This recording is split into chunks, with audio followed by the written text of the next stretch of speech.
If my last words on this planet are Kirk Cousins' ass, I will be happy that those were my last words, and I will have gone out correct. It's never happened to me where my eye swells up out of nowhere. The real question is, what was he doing the night before? We're also watching Russell Wilson and I believe Joel Osteen. That's not Joel Osteen. No, that's Oz the Mentalist. Yeah, that's Oz the Mentalist. Oh, no. That is crazy. Hello and welcome back to this week's episode of the Engage 8 podcast. I am Josh with my co-host, Mike. And today we are here for week number 8. We're going to recap the entire week from the Thursday night game all the way up until the Sunday night game. And at the end of the show, as always, we're going to play our game NFL Knockout, where we each knock out one team from the playoffs every single week. But before we get into any of that, we got some injuries, Mike. We'll start with maybe the saddest one of the year. Cam Scatterbo, season-ending ankle injury, and it was ugly. Yeah, likely season ending. I fell to my knees when it happened. Yeah. Just a disastrous moment. The Giants fans, I think the Giants might just be cursed at this point. You lose Cam Scatterbo. You already lost Malik Neighbors earlier this season, in the season. And it wasn't even at MetLife this time. Yeah, this time you can't even blame the. Yeah. I don't even think you could blame the turf anyway in this one. You still maybe could. I don't think you could. Just unfortunate. I thought it was a hip drop tackle, but I guess it wasn't. I don't know, but who knows what it is anymore? Yeah, I don't know. I guess for the hip drop tackle, it doesn't actually get called in games ever. Yeah, but they never. but they added it so they can fine you for it. Right. So the NFL can get more money. Yeah, because we really care about that, and that matters for player safety. Yeah, exactly. Just but Payne, Cam Scatterbo has been dominant. I was looking at his actual fantasy football numbers, and he's actually just been so elite. He's been over 10 in almost every single game this year. Yeah, he's an end zone monster. He's an end zone monster. And what surprised me the most is he had a receiving touchdown in this game. He's been pretty good in the receiving game. So he's not just a pure runner, and it just sucks because he was so much fun to watch. And someone said that he was bringing new fans to the game, and now he goes down with a bad injury. Yeah, I mean, he was so fun to watch, man. And even in the same game, another running back injury, Saquon goes down with a groin, and we'll talk about his game later, clearly. But he was having his best game of the season, and he goes down with this groin injury. Luckily for him, it's not going to be long term. Probably like the Cam Scatterbo one almost definitely will be. But regardless, it sucks to see Saquon go down this way. Yeah, I think his first run was 80-yard touchdown or whatever for Saquon. Just finally got he finally got the run game going, broke a big one, and now it's goes down with an injury. So hopefully he'll be fine. That's maybe why they traded for Tank Bigsby, though, to have a backup there. Yeah, and Tank Bigsby was pretty good in his absence, so we'll talk about him in a little bit. We'll keep it going with the running backs, though, Mike. Quinshon Judkins, shoulder injury. One of my favorite backs in the league, unfortunately, might miss some time. Probably is going to miss some time. Yeah, another rookie running back who has been great. He goes down with an injury as well. Hurts the Browns offense that's already struggling to really move the ball at all. He was maybe the only piece that was stepping up and giving them production, and now he's could be out for a few weeks. So that sucks to see. Yeah, and we on the same team here, Tyson Campbell, who obviously just got traded. We've talked about the trade every week since it's happened now. Tyson Campbell and Greg Newsome for the Jags and the Browns. Campbell gets hurt in this game, goes out with a concussion, and he obviously isn't a huge piece of this team, and it's a team that isn't competing. They're sitting at 2-6, as you can timely see it behind you right now. But we still have to mention it because he had a pick 6 last week. Yeah. I mean, he's a good DB, and this is a great defense. The guy right there is maybe the best player in football right now, or at least one of them. Dominant day for him, but we'll get to that in a little bit. But, yeah, losing pieces on this defense is just going to hurt the spread a little bit more for the Browns team that already sucks. Next here, we got Ed Oliver, bicep injury. The Bills finally get their bounce-back win here versus I'm blanking, Panthers, right? Yeah. They dominated the Panthers, and Ed Oliver, unfortunately, does go down with an injury, and they cannot afford defensive injuries right now. Absolutely not. I mean, the defense is already the weak part of the team. Need to be able to stop the run. You're going against a team right now of the Patriots trying to keep up with them, and they've been dominating. So, got to stay healthy and can't lose that Oliver, who's already been out a couple weeks this year. Yeah, and a guy that I think has been on here a couple times for us. I'm gonna have to control F my notes here to see. Trey Hendrickson. He had a hip injury this week. He had a back injury last week. Did he have any more? He had another injury week 6. I didn't have that one written down. And then that's it. Okay, so 6, 7, and 8. Yeah, wow. Are the 6, 7, and 8. Yeah, are the weeks he's had injuries. So that's 3 weeks in a row now for Trey Hendrickson. Not good, and just a bad day for the Bengals in general. is bad. Yeah, we'll get to that in a minute. But Trey Hendrickson, at this point, I'm fairly certain. I just feel like he's going to get traded. And these injuries, the only team that's really hurting is the Bengals because it's probably lowering the return you're going to get for Trey Hendrickson. So that's the unfortunate part of but it. But at that point, why even play him then? Yeah, that's a great question. I mean, I feel like he probably wants to play. I mean, the Bengals are still fighting. If they could have won this game, I think they could have kept fighting for a playoff spot. I But agree. after losing this game, I think it's kind of written on the wall. You going to pick them this week? No, I don't think so. No, okay. Me neither, probably. But I mean, really, the only issue with them in this game was the defense. Your offense put up 38. Yeah, no, exactly. I mean, Joe Flacco gets you 38, and if you can't get the win, that's on you completely. And then the only injury I really had from this late window, unless you found more, was the Surtain ankle, shoulder, leg injury. He had like 2 different injuries, went out, came back in, went out again, and I believe he's currently out.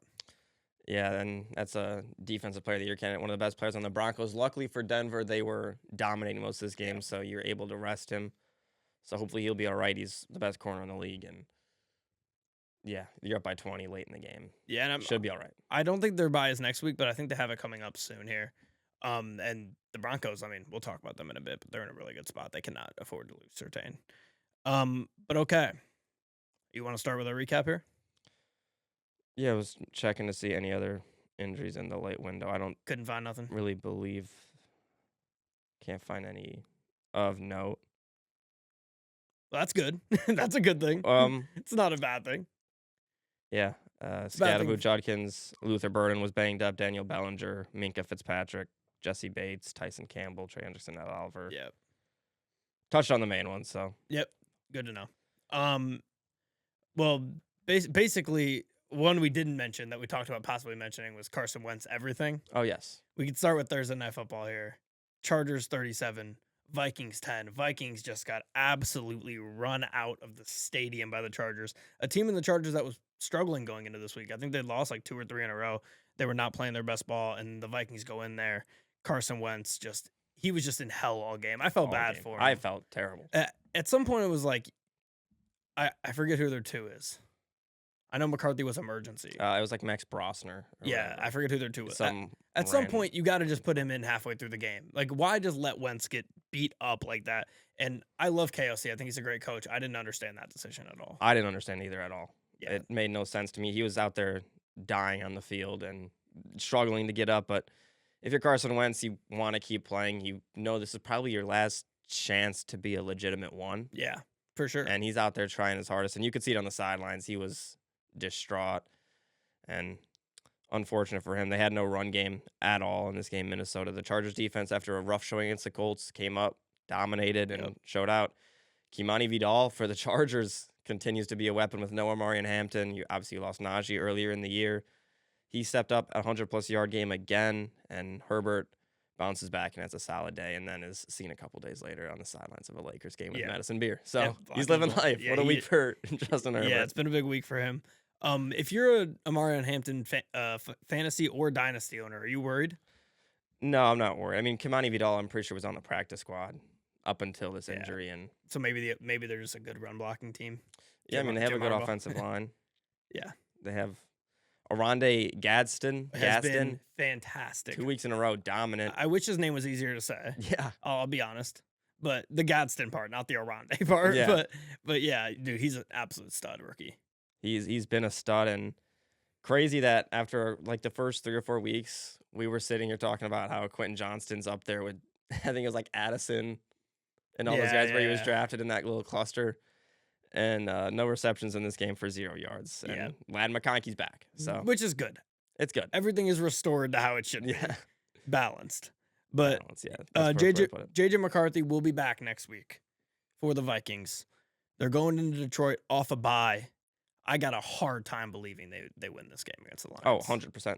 I have a question for you. Yep. You saw the JJ McCarthy sideline jumping and looking completely healthy, right? Yep.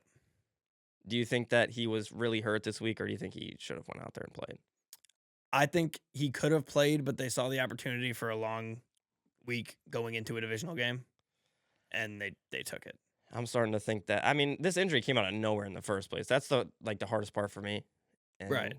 Well, but you got to think of it with Wentz. They were like 2.5 point dogs in this game. or 3-point dogs. They're coming off a game where they lost a decently close one to the Eagles at home. I know the Eagles kept them in it, and they're not playing great ball. But the Chargers were playing bad too. There was no reason to believe we can't win this game. They can't win this game with Carson Wentz. Well, I was under the impression still that I think they were possibly a better team with Wentz than McCarthy. Yeah, and I don't know about that because Carson Wentz is bad too. Carson Wentz is bad too, but I mean, we'll see next week how JJ McCarthy is going to be put in a big spot. And yeah, with Ali McNeil and because I don't think he's going to play very well at all. The problem right now with this Vikings team, and they are this like that we talked about them like the Niners, where they were this situation where it's great head coach, solid offensive line, great weapons. Most quarterbacks are going to be able to survive or thrive for the most part in that system. But the offensive line has just not been the same this year. No. And I got a hard time believing with the likes of Al-Quadin Muhammad and Aiden Hutchinson, Ali McNeil running at you. It's going to be a tough day for him. It's going to be a tough day, and especially if they have no run game like they did this week. Yeah. The Lions are good against the run. Yeah, stuff that up. It's going to be on JJ McCarthy, and I don't see him doing that. I will say, though, Aaron Jones does tend to do well against the Lions, so maybe he has a better game. He was back this week. Yes, he was. Didn't do much. I got him right here on fantasy. 5 carries, 15 yards, and then 2 catches for 15 as well. Yes. So nothing crazy for him. A decent day for Jefferson, though, did have 11 targets. Yep. And that's about it. yeah. I mean, if you got points for targets, he'd be in a good spot. But I will say the Chargers desperately needed this, and next week they get a freebie in Tennessee. Yeah. So they needed it with the Chiefs getting hot. We'll see what they can keep up with the Chiefs, but you got to keep up with the Broncos too. Yeah, and Denver as they move to 6-2. Yeah, so good division there for sure. The West Coast is kind of hot. Yeah, they're definitely hot. We just talked about their 2 next games. So take us into Falcons Dolphins. Dolphins win this game 34-10 over Atlanta. Yeah, Michael Penix ends up not playing in this game, and that was pretty detrimental, I guess, as the Dolphins have easily their best game of the season, 34 points, only gave up 10. Tua 200-plus yards, 4 touchdowns, no picks, his best game of the year. Got it to Waddle. Malik Washington, who's been very good for them recently, he gets another touchdown. Achane gets a receiving touchdown, Ollie Gordon as well on the ground. So if you're a Dolphins fan, I don't know how you're really feeling because you get a free win. You get to keep Mike McDaniel for another week. But for the Falcons, really the whole story is Penix doesn't play. You get to see Kirk Cousins again out there, and he just doesn't do anything against a very bad Miami defense. So Kirk Cousins, not good. I guess it's not too much of a shock, but Bijan stuffed. Pitts was his main target, and Dolphins get a win, and the Falcons can't be affording to lose games right now. If my last words on this planet are Kirk Cousins' ass, I will be happy that those were my last words, and I will have gone out correct. Kirk Cousins is not a good quarterback. Well, I mean, let's look at the age. Kirk Cousins 37. Is not a good quarterback. 37. But I was saying he wasn't good at 35 when everyone said 8 games was the... He was good at 35. For 8 games.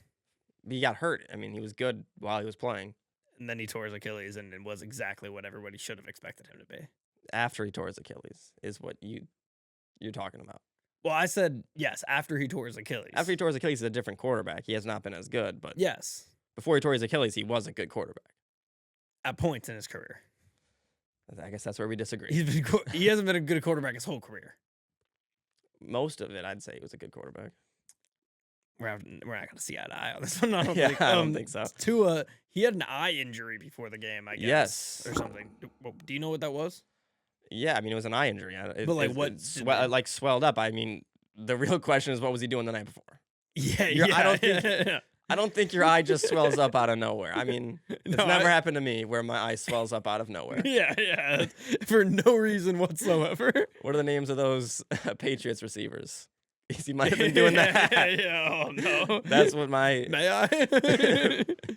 No, but he was fantastic today, though. 4 touchdowns, despite almost not playing. Yeah. I mean, he had definitely his best game of the year. Easily. No, 100% his best game of the year. The offense looked good, and they kicked ass, which is what he's probably doing the night before. Yeah. This is just about as disappointing in 2 weeks, I think, as you could have if you're the Falcons. You come up short versus a beat-up 49ers team with nobody left on their defense. You come up short on the road Sunday Night Football. End of that game, your quarterback gets hit a ton of times, gets hurt, can't play the next game, and that next game you get blown out by one of the worst teams in the league at home. Yeah. That's about as brutal as it gets if you're a Falcons fan. And you had a chance to jump the Panthers. Mm-hmm. Don't do that, so. Right after, coming off beating the Bills, too. Yeah. Just 2 weeks of hell after hitting your peak of probably the last, like, couple seasons. 100% after definitely the last 3 or 4 seasons. Yeah. I mean, probably more than that, honestly, since before Matt Ryan. Yeah, that's yeah, sucks for them, but, you know, you gotta And the schedule moving forward, the schedule isn't the worst. You got the next 2 weeks, you got to at least win one of the games, and it's Patriots Colts. So they got Patriots, Colts the next 2 games. yeah, and after that, you got Panthers, Saints, Jets, Seahawks, Bucs, Cardinals, Rams, Saints. So, I mean, some easy games, some tough games, but I'm starting to think they don't make the playoffs, and we'll see if I pick them. But I mean, I'm starting to think they're not going to make the playoffs as well. I think their defense is much improved from last year. I think they're a solid unit. I think I like London a lot. I of course like Bijan a lot. He's one of the best in the league. Their offensive line is really good. I'm just not really sold on Penix in general, and I'm definitely not sold on Kirk Cousins. So it's just like no matter how good your team is, if you don't have a quarterback that I think is good, I can't like have a high expectations for you as a team. Mm-hmm. And then they've played what 7 games now, or 7 games. Oh, the Steelers are wearing these. Oh wow, that's wild. They played 7 games though, and they have 3 wins. And all 3 of their wins, they look like a playoff caliber football team. Yep. And all 4 of their losses, they don't. Yeah, I mean, actually, I'll say week 1 maybe. I'll give them that one, but a 30-0 loss to the Panthers, 20-10 against the Niners, where you just kind of weren't in it, and then this loss. They were in that game. I mean, they were in it, but I didn't really feel like they were threatening to win that game. The Niners defense looked great. Yeah, no, the Niners defense did look good. But yeah, I mean, like we said, just a horrible last couple weeks, and the Falcons are on. They're not like hot button. I want to pick them, but they're in the range of teams I could pick for sure, like no question. I also want to say I picked the Jags last week. Very good for me to pick a team that's playing on Monday night. So wait, did they have a bye this week? They had a bye this week. That's what it was. For some reason, I thought they were playing on Monday night. It's the Chiefs, Commanders on Monday night. But very good for me to pick a team with a bye because then I don't have to face them like winning this week or whatever. Yeah, right away. Immediately. So I'm in a good spot, but whatever. I mean, that 7th seed right now in the NFC is sitting at 5-3, and that's the Niners. So in the NFC, in the AFC, it's 4-3, and it's the Jags, but they haven't played. I mean, Chiefs win tomorrow. If you look, the AFC is easier this year, in my opinion. I mean, it's the same record. I mean, you lose Burrow and Lamar out of the AFC. That's a big hit. And then like top to bottom, there's more terrible teams in the AFC. Wow. The NFL has playoff probabilities online. Yeah. On their website. Do you want to guess? I'll wait, actually. I'll wait for this one. Okay. Well, I'll let you guess the Falcons playoff probability. 38%. 17. Wow. Bad. Yes. Yeah. Dolphins 0 or Dolphins 2. The Dolphins can't be 0 yet. Are at 2. Really? Yeah. There you go. 1 for 2. I can't wait to drop this little bit of knowledge on you here soon. All right. Next week, Dolphins are at home against the Ravens. Lamar should be there. That'll be fun, I guess. I'm taking the Ravens if Lamar's healthy. Is that game on Thursday Night Football? It is Thursday Night Football. Yeah, because that's the reason they're thinking Lamar didn't play this week, is because it would have been a quick turnaround. Makes sense to me. And hey, we got to win. And then we said Falcons are going into New England next week. I got Drake May. Yeah, I got New England. All right. Next game here, we have the Jets 39, the Bengals 38, and Aaron Glenn gets his first win as an NFL head coach in New York City. His team that he's coaching the team that he coaches is out of New York, in New York City. I guess he got the win in Cincinnati, Ohio.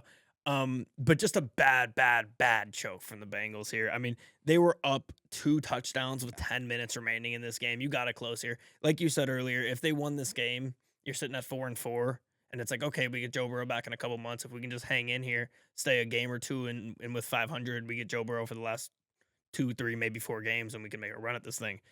You lose this one, now you're sitting at 3-5. You lost the easiest game on your schedule. So, not good. Like, I mean, what are you going to do? You have a game where Joe Flacco goes out there and has 2 passing touchdowns, 1 rushing touchdown, 223 passing yards, and they put up 38 points against the worst offense in football, and they lose the game. I lost my phone, but I had a Justin Fields quote. You lost your phone? Yeah, I don't know where it went. I had a Justin Fields quote that I had bookmarked and I wanted to share, but basically, I don't know. Did we talk about the Justin Fields thing last week, or was that after? I think that was after. With what Woody Johnson said. No, that was after. Yes. Woody Johnson before this game, after the week last week, talking about Aaron Glenn and Justin Fields, basically said it's hard for the coach to win when you have a quarterback like that. Yeah. Taking a little bit out of context. If you listen to the full thing, it sounds a little bit better. Because he was like, he's not playing well, and you can't win with a quarterback like that. And he more meant like that's playing like Justin is, not like you can't win with Justin Fields. Yeah. That's more what he meant, but it comes off horribly. It does not come off good. Yeah. And if you're the quarterback, you got to be a little pissed because you're putting your body on the line. But I'm not here defending fucking Woody Johnson. Yeah. Justin Fields, he had said that it was like one of the hardest weeks for him leading up to a game, but he went out and had maybe his best game of the year. Yep. Where he threw for 244 yards, a touchdown, no picks, ran the ball for 31 more yards, and just looked calm out there. He just kind of played free, and I'm happy for Justin Fields. Me too. Everybody not in Cincinnati, I think, was rooting for the Jets today. Yeah. I mean, just to have that come back. I think you might have put your phone in your bag. Yeah, I found it. I feel like I remember you throwing it in there. But the Jets, I want to say they did one thing that I love. It's very smart. It's always the right thing to do. I don't understand why any team doesn't do this. When you're down by 2 touchdowns, you score a touchdown, you go for 2. I don't completely agree with you on that one. Really? Oh, I think it depends on the team. And like if you're a team like the Jets, you do it because you're sitting at 0-7. Yeah. You do it. If you're a team that's in the playoff picture and maybe you're not the best at goal-to-go situations like the Buccaneers maybe, then you don't go for it. You have to go for it. And I'm pretty sure I remember the Buccaneers going for it this year and not getting it, but I personally think it's like it just makes more sense to do it. You're gonna probably get 1 out of 2, and if you get both, you win. I think it just depends on how good of a offensive line you got, how good of a goal-to-go team you are. It definitely does depend. This game did feel like when the Lions were like 0-9-1 and then beat the Vikings in that late game. In Campbell's first year, it's what it kind of felt like. 0-7. They go and they win this game late. They steal one. This one was obviously on the road, but I'm happy for Aaron Glenn. I love to see that post-game locker room with him talking about grit. So the Lions officially do not have the monopoly on grit anymore. Yeah. I do have the quote, and it makes you feel happy for Justin Fields. He said he was pretty vulnerable. He was going to be pretty vulnerable. He says, "This week I found myself in my closet, crying on the ground, lying down, praying over and over," and went out and had a great game. So I'm happy for Justin Fields. He got the win. This team will not go winless. And if you're the Bengals, just not all-time choke, but another choke. Is he still in the closet? Probably. I mean, maybe he went back and is happy now. So good for him. Was that a pun intended? Gay, happy, closet. Could be. I don't know. I thought it's up for interpretation. Yeah, I thought it was. It definitely was not. Jets are on bye next week. Bengals have the Bears at home in Cincinnati. I think I'm going to go Cincinnati. We saw another great Jamar Chase game. I think he can have another great one against the Bears. I'm going to take the Bears on a bounce back. Okay. Yeah. Yeah. I would pick the Bears, but they just played a bad defense and didn't do much offensively. So is that defense getting better though? I mean, maybe it is. Some are saying. All right, move us on here. The Patriots 32, Browns 13. Yeah, it was a decent game at the start. It felt kind of close. Browns defense was making stops, but in the typical bad offense, good defense, the later the game goes on, that good defense starts to get tired. And Drake May and the Patriots took complete advantage of that. And even in that advantage, though, I feel like the main storyline in this game was, for me at least, Myles Garrett dominating the game completely. 5 sacks, and then the Browns pull him. I don't get that at all. He can't break the record. That's insane to me. It's insane to me. Through the helmet, he was pissed. I'd be pissed too.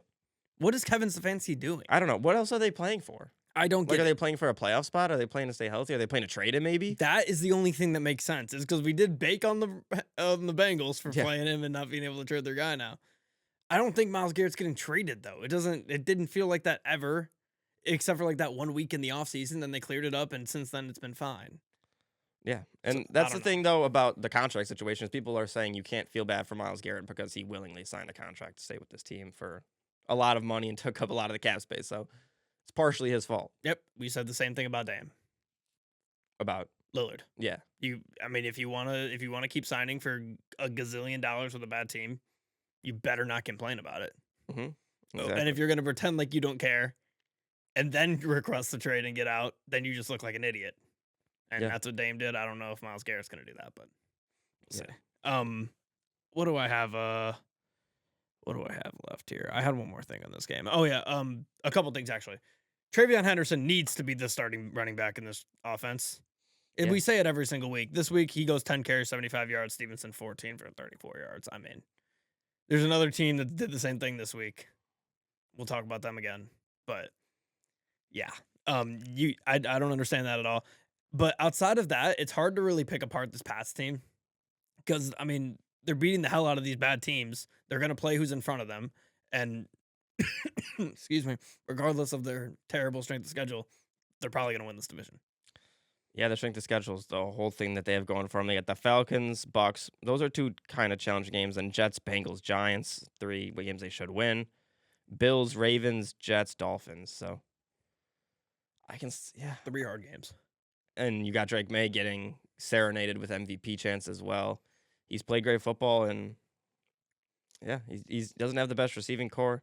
I would also like to see them go to Travion Henderson more. He did fumble in this game, which hurt him, but he was the leading back, 75 yards on 10 carries. Ramondre gets 14 for 34.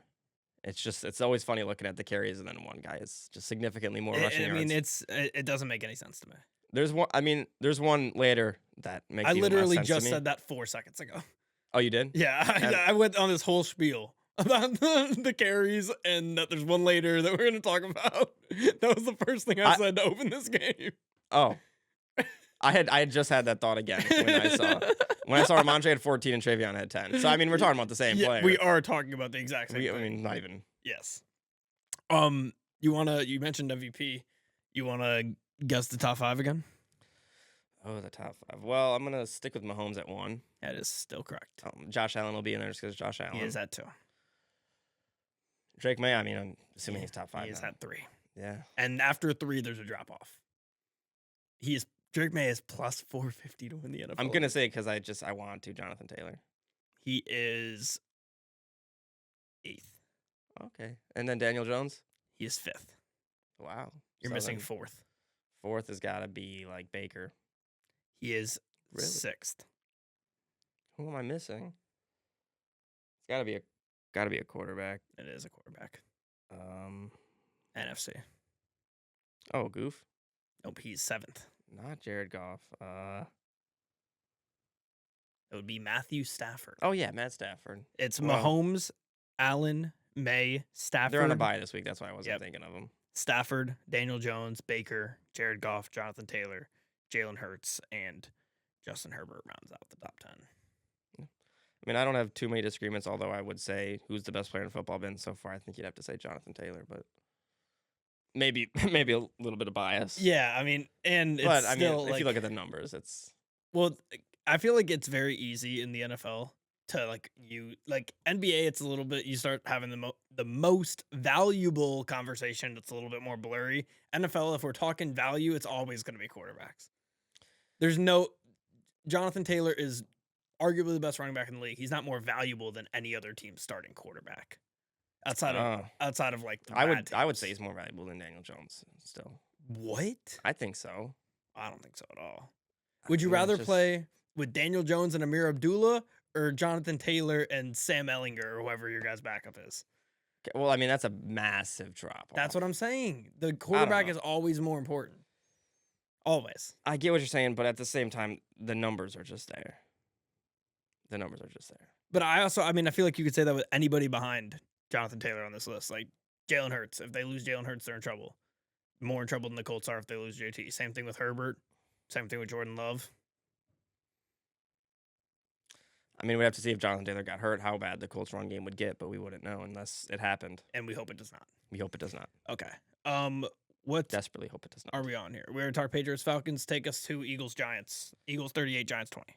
Yeah, this game, it was an electric game up until the refs took it over and Scadaboo got hurt. Yep. All I really can take from this game is the tush-push fumble was the most mad I've been seeing.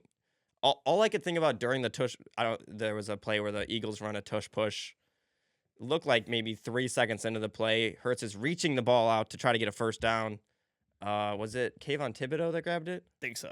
It was either Kayvon Thibodeau or Burns. I think it was Thibodeau. I think it was Thibodeau. And Thibodeau just steals the ball. It was right there, stole the ball, forces a fumble, recovers it. Should have easily been Giants' ball, not even a question. Mm-hmm. And then the refs come in later, and I mean, he has the ball, and he's down, and then all of a sudden they're blowing the whistles. The whistles weren't blown yet. Yes. And they rule forward progress. That's just insane. And the only thing that come to my head is everything that's going on with the NBA. Yeah. That's the only thing that could come to my head while that was going on. It's hard. It's hard not to have that on the mind right now with sports. No. It's the betting thing. I mean, as fun as it is to sports bet, can completely change everything. Yeah. And yeah, it's a lot. It's a lot to process. I want to wait till the facts come out to give a full. Like, I want to see what else is there. What concerns me more is, I mean, I know the Chauncey Billups thing was just like a poker thing, but the fact that the mafia is involved in the poker thing changes everything that's going on. I mean, Rozier, I thought he was kind of doing it by himself. Then you hear about Jonte Porter's being forced into it. Allegedly being forced into doing it, and that's very concerning. My thing is, it's already so bad. Like, it's so bad, and Adam Silver is going to have to respond to this, and the fact that he tried to cover it up is easily the worst part to me. Oh, yeah. I mean, he said nothing to Rozier or any of them. No. I think they were allowed to play again. Rozier did not for the rest of that season. But he was only out to injury. Correct. Similar to the horn I've been tooting for years now that somebody that people consider their GOAT did not just quit to play baseball. Do you believe it a little bit more now? That it was probably a gambling suspension? I've never been 100% against that it wasn't. I mean, there's also... Let me want to talk about that? Let me reverse the roles here to your GOAT. Telling his best friend insider information. Yeah, that's not good. That's very, very much not good. So both GOATs are in the gambling seats. Yes. We'll see what happens. But yeah, the tush-push fumble pissed me off because that was a clear fumble. That was clear gambling. It could have been, honestly. It was clear gambling. I mean, it just goes back to the whole thing about the tush-push. They give them long enough, like, if they're running it, they can push for 10 minutes until they get their 1 yard. Yep. But on this play where, I mean, he had the first down, but he got the ball stolen from him before the whistles came in. No way that wasn't a fumble. I agree. No, I completely agree. And if you can't do that, then what are you supposed to do? There's nothing you can do. And the Giants were kind of just deflated after the Scatterbo injury, and rightfully so. I mean, what are you playing for at that point? We talked about it though. Tank Bigsby coming in for Saquon and having 100 yards. That was good to see that. Maybe their offensive line has figured something out with the run blocking. Yeah. Well, I mean, I don't know if it's good to see.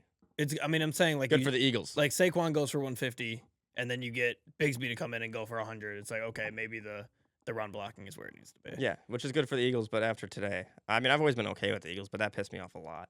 Yeah, no, me too. And I will say though, this is their first like solid, convincing win in a while. It is. My notes from this game, just looking at it now. Saquon finally broke one. Scattaboo because he had the big touchdown.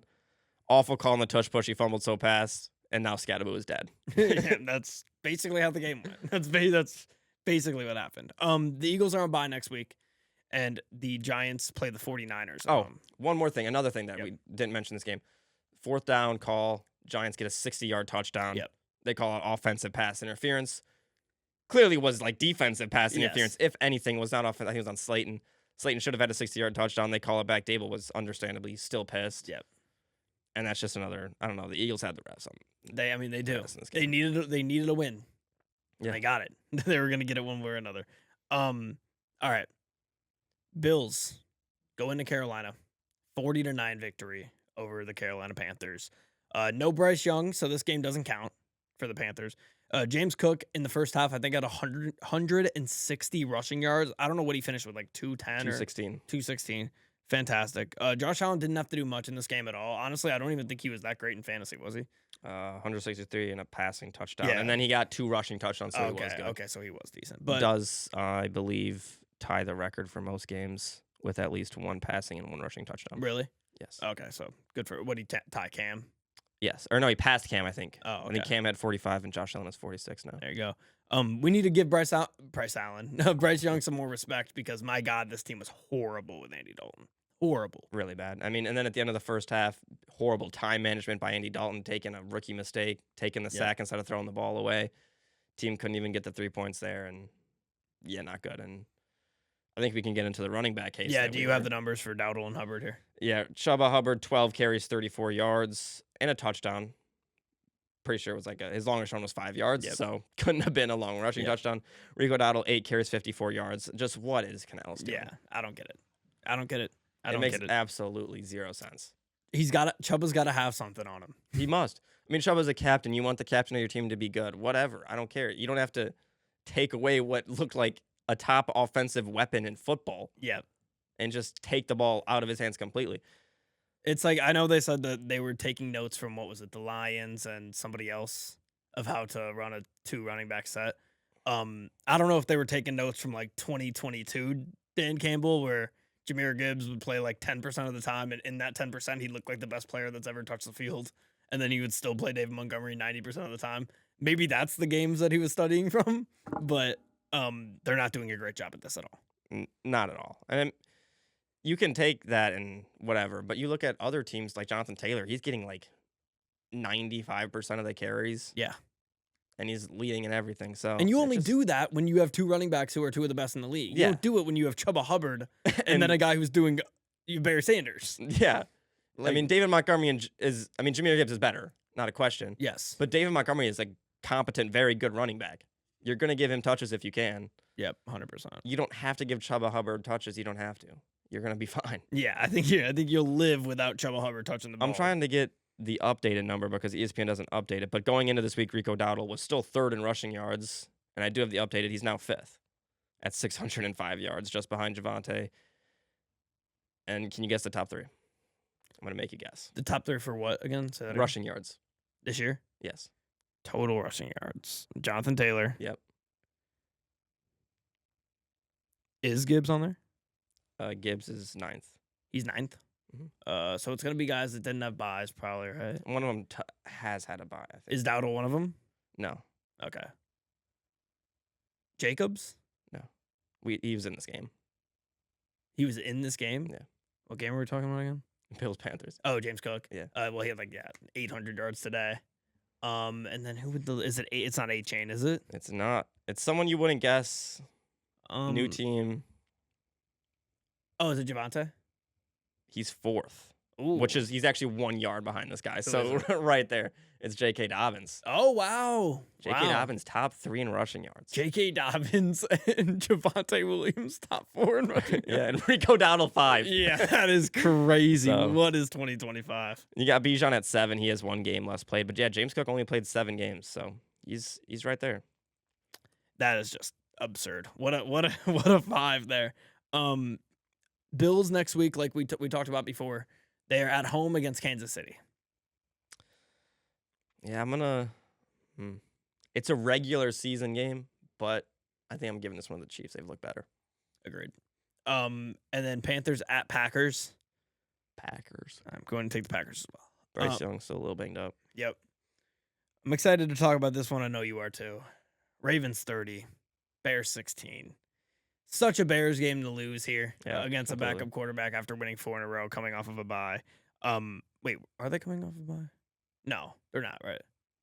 The Bears? No, they had bye week 5. Never mind. They're not coming off of a bye. They had the early bye. I know they're down all of their DBs, but Tyler Huntley carved you up. Snoop Huntley carved you up. Snoop Huntley hasn't looked good in years. Shout out to Snoop. He's not good. He's not good, but shout out to Harbaugh for bringing him in over Cooper Rush because Cooper Rush was bad too. 100%. I was talking to somebody before the game today, and I was saying no matter what happens in this game, Tyler Huntley is bad, and I will not be convinced otherwise. So I don't care that they won this game. I don't care that they put up 30 points. Tyler Huntley is not good. Do not be fooled by him. Thank God for them. Lamar's coming back. What a huge win for the Ravens. Huge win. You moved to 2-5 now. Obviously, 2-5 is still bad, but you're getting Lamar back on Thursday night. You have an easy schedule coming up here. You can easily rattle off 3 wins in a row. And then you got a healthy Lamar who's been healthy for some games. You're sitting at 5-5 through 11 weeks. And then you got 7 games to see what you can do. And when you have one of the better rosters in the league and a defense that's getting a lot better here over the past couple of weeks, they played well against the Rams, then they had a bye week, and then they played well against the Bears. That defense starts playing a little bit better. We know last year they started out pretty bad on defense. They figured it out midseason. They started moving guys around. Maybe that happens this year. I think the Ravens are going to make the playoffs. I do. And that brings me to my question that I was hinting at earlier. Can you guess the NFL playoff probability on NFL.com for the Ravens? 50. Yeah, 51%. Oh, I was close. But 51% for a 2-5 team is that's a big number. And I mean, I was saying it as long as they can just I mean, 1-5. We've seen teams come back from 1-5. We haven't seen teams come back from 1-6. So they're not. You get this win. I know, that's what I'm saying. They get this win, get to 2-5, and they were able to do it and get Lamar 1 extra, or 4 or 5 extra days of resting that hamstring. He's gonna come back. He's been enjoying the food in Baltimore. I don't know if you've seen that. I've not. Oh, you haven't seen those pictures? Mm-hmm. Oh, you're missing out. I gotta look at him. You're missing out. But he's enjoying the food in Baltimore and sitting at 2-5. This team's not out of it, and I mean, I like their chances of sneaking into the playoffs. It's going to be tough, though. They're going to need one of these teams to fall out, and it's not going to be the Patriots, I don't think. Could it be the Chargers or the Steelers? I don't know. It could definitely be the Steelers. Yeah. Because, I mean, the Chiefs are still one that has to jump up, so. Chiefs are going to be in guaranteed, and the Patriots are going to be in guaranteed, and the Colts are going to be in guaranteed. Everybody else is in the air, in my opinion. I think the Broncos are in guaranteed. You never know. Broncos, Chiefs, Colts. You're going to say Bills, but Bills are not. Patriots. They've not locked up anything yet. I think the Bills are safe, and then that leaves the 2 spots. Chargers are right there. Jags, Steelers, Texans still, Ravens. Texans looking a lot better now. I'm going to have I have playoff odds up here on FanDuel. Shout out to FanDuel. I don't know why I shout out to FanDuel, but Baltimore Ravens, what do you think their odds are to make the playoffs? If you were to bet them right now. +1, +210. -104. Wow. You want to guess the Colts? See, that's a crazy number. -210. -2,500. Well, I mean, 7-1. How many 7-1 teams have missed the playoffs? It's hard. It's pretty tough. It is pretty tough. But we'll get to the Colts later. Colts are actually last, I think, on the docket today for us. But yeah, we already talked about the Ravens' schedule coming up here, and their defense looked a lot better, so I think they're in a good spot. We already said they're going to beat the Dolphins on Thursday Night Football, and we already talked Bears-Bengals, so you can take us to our final early slate game here with the Texans beating the 49ers 26-15, and what an important win for Houston. Yeah, we'll say bad day for Caleb Williams, but yeah, massive. Yeah, for sure. Massive win for Houston. They needed this one, and kind of a rough loss for San Francisco. They would have liked this one too, but a game in Houston. This was a game where I want to get the whole story of this game, specifically the first half mainly, was time of possession. Yeah. Was just absurd. It's not on here, but Texans had the ball for a majority of this game, a large majority of this game. They controlled the time of possession. Their offense was able to keep their defense off the field, which is something they haven't been able to do. And C.J. Stroud had his best game in a while. Definitely this year. 318 yards, 2 touchdowns, does throw a pick. Woody Marks has continued to step up, and I personally think he's way better than Nick Chubb, especially in this offense. He's a better receiving back. He's been that. But I like him a lot. I think he's just going to continue to get better. And they're missing Nico Collins. He goes down with a concussion, I believe. And you had Xavier Hutchinson step up and Jalen Noel. Both have very good games. So that's what you like to see. And big win for Houston. They're trying to keep up with a 7-1 team and a 5-3 team. So yeah, it's going to be tough for them. But wait, who's the 5-3 team they're trying to keep up with? Or whatever the 4-3 Jaguars. Oh, 4-3. They're better than the Jags. I think they're better than the Jags too. They are. Have they played head to head? Yes, and the Jags won. Week 1, week 2, or week 1. One of the weeks. I think it was week 2. Okay, it was early.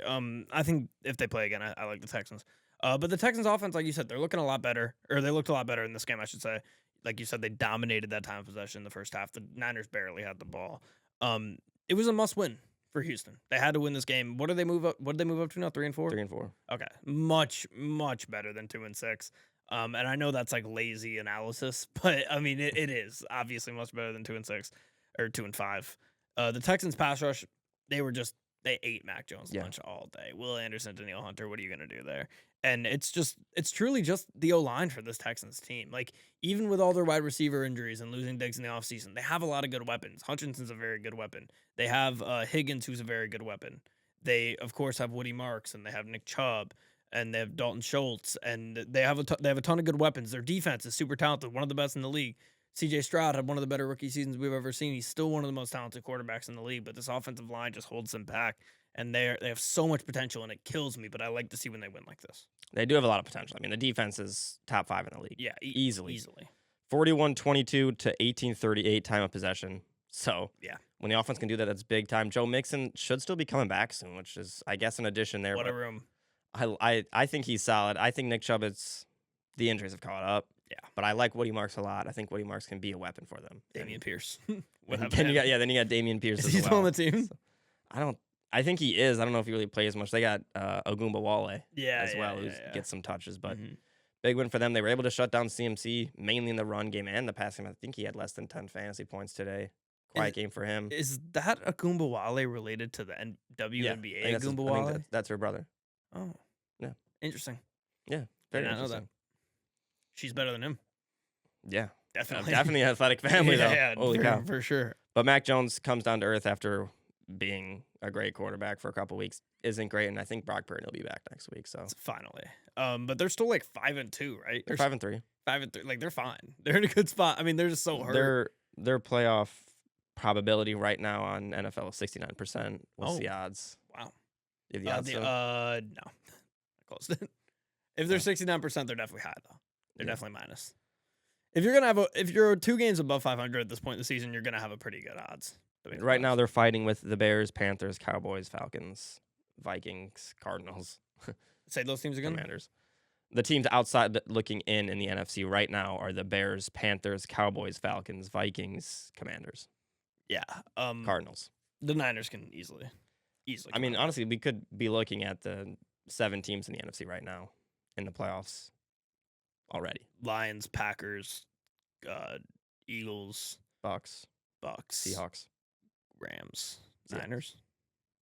Yeah. Eagles, Bucs, Packers, Seahawks, Lions, Rams, Niners. Yeah.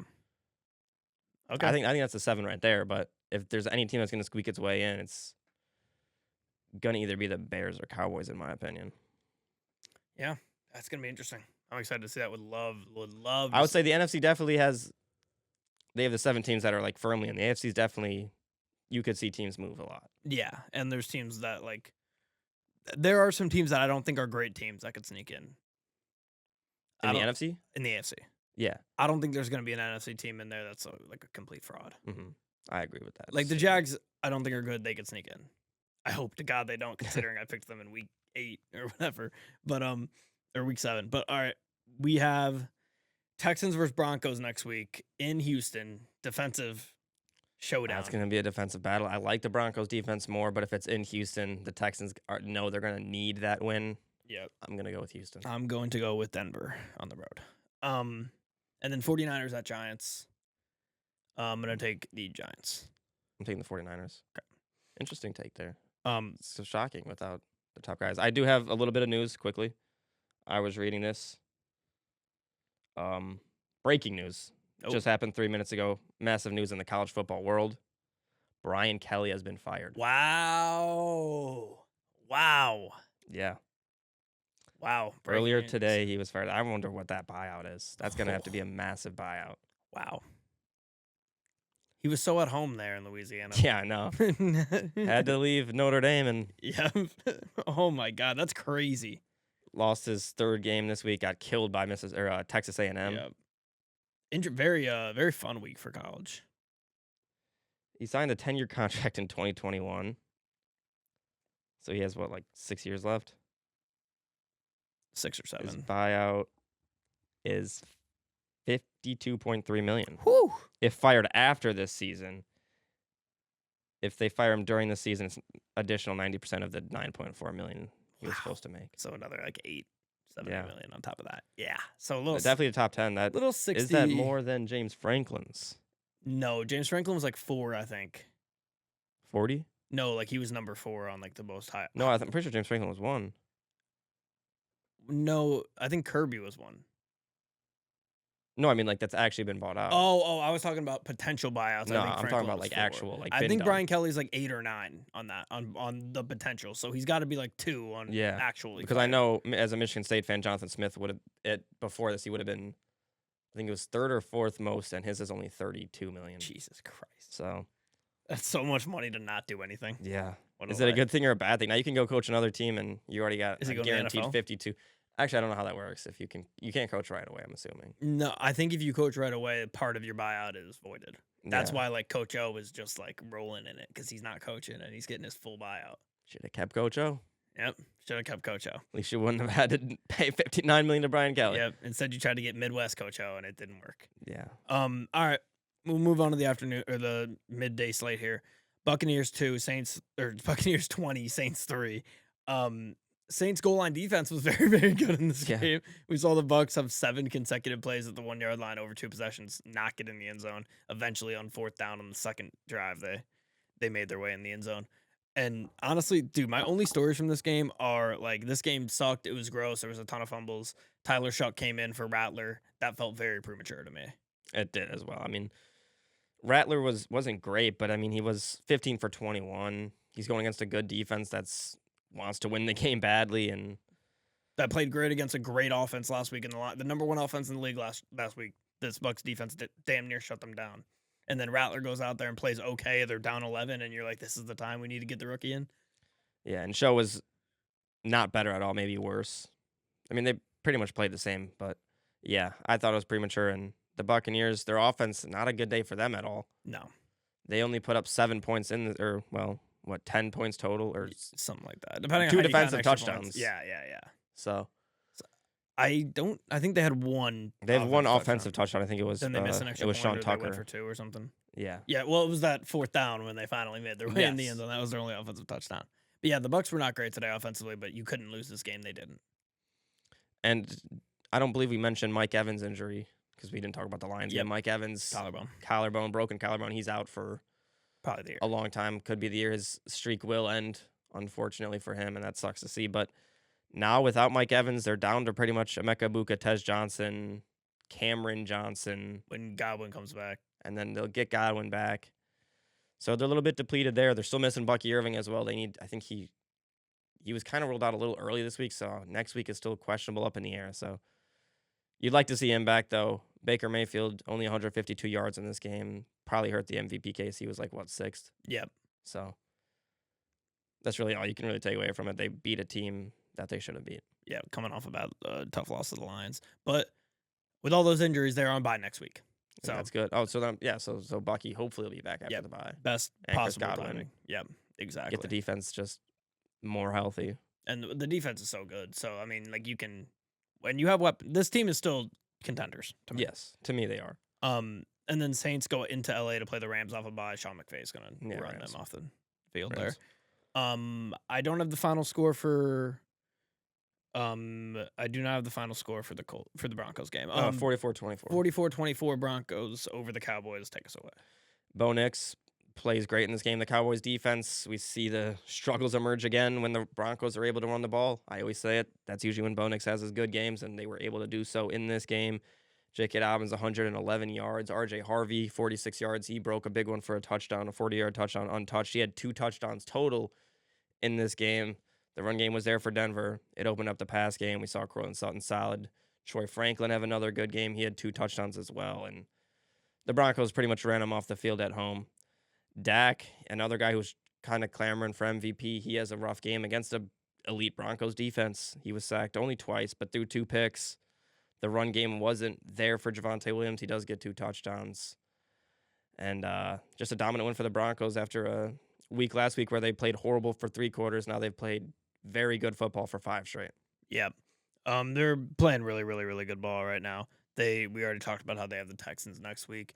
Bo Nix, I forgot to check for my bet. Did he finish with any rushing yards? No. -1. -1. So he did finish with negative rushing yards. Yes, so I guess that's good. I guess if you bet him to get negative rushing yards. He finished with 4 touchdowns, 1 pick in this game. He was a lot better offensively. This Cowboys defense is just atrocious. And we knew the Broncos were going to score points in this game. I was confident that they weren't going to run them off the table because we saw them only put up like 13 points on the Jets. Like, they like to play down to their opponents, especially when their offense is better than the other team's defense. But today they did not play with their food. They ran the Cowboys off the table, and their defense shut down this really good Cowboys offense, holding the 22 points. So I'm high on the Broncos. We've both been high on the Broncos all year. I wanted to see them do something offensively and show us that they could win a game with their offense. And I don't know if I'd necessarily say, as the Hawks go 2 in a row, I don't know if I'd necessarily say that they won this game with their offense, but their offense did plenty enough to win. Yeah, I mean, we did see Joe Milton snaps late in this game as well. He threw 4 pass attempts, just get a touchdown.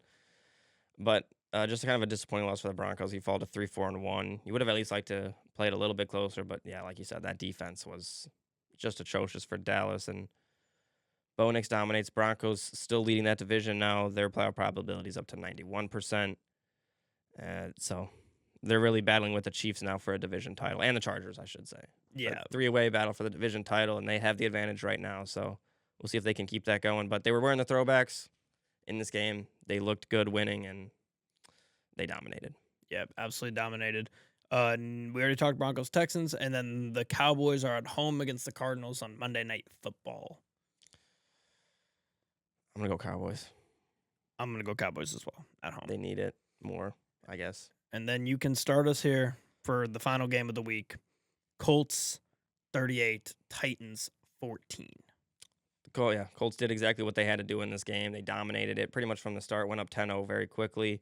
Jonathan Taylor again gets, I thought he had 3 total touchdowns, I guess. He doesn't get the 3 rushing touchdowns in this game, but 3 total touchdowns, broke an 80-yard touchdown coming out of the half pretty much, and just is an MVP candidate, is easily the leader and offensive player of the year voting there. But the Colts offense dominates the Titans again. They beat them. The combined score is a lot to a little. 3 touchdowns, no picks for Daniel Jones, who continues to be great. He's one of the best quarterbacks under pressure. He showed that again in this game. Whenever he was under pressure, he was able to get good throws out. Michael Pittman